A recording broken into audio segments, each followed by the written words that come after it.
السلام خوتي وخواتاتي، كنتمنى تكونوا بخير وعلى خير ويلقاكم هذا الفيديو في احسن الاحوال وصحه جيده. مرحبا بكم معايا في فيديو جديد على قناتي وقناتكم غزل شانيل. الا كنتوا زوار جداد للقناه فما تنسوش تضغطوا على زر الاشتراك وتفعيل الجرس باش تبقاو ديما تواصلوا بجديد للقناه. لايك للفيديو فضلا وليس امرا، وتعاليقكم بخصوص الموضوع. أستاذ ينهي حياة زوجته العشرينية بالصويرة بعد شهر من زواجهما، فخليكم معايا باش تعرفوا التفاصيل.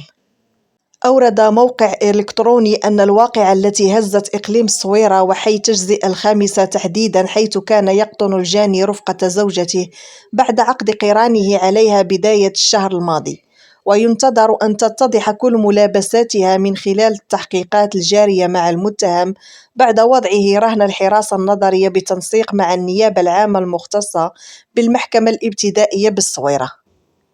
وأضاف الموقع الإلكتروني أن التحريات الأولية كشفت عن كون الجاني وهو أستاذ للتعليم الابتدائي مزداد سنة 1992 بجامعة حد درا ويدرس بمنطقة مسكالة، أقدم على إنهاء حياة زوجته باستعمال آلة حديدية، حيث انهال عليها على مستوى الرأس معلنا عن تصفيتها أمام ذهول والدته التي كانت برفقته ما قبل الواقعة، واستغل خروجها وتواجدها بمتجر مجاور ليغلق باب المنزل ويجهز على زوجته بطريقة بشعة.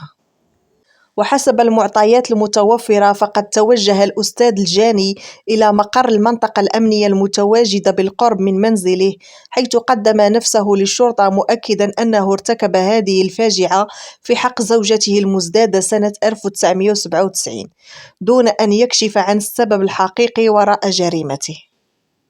ورجحت مصادر مقربة من العائلة فرضية نشوب نزاعات حادة بينهما في الأسبوع الأخير، علما أنهما حديثا الزواج.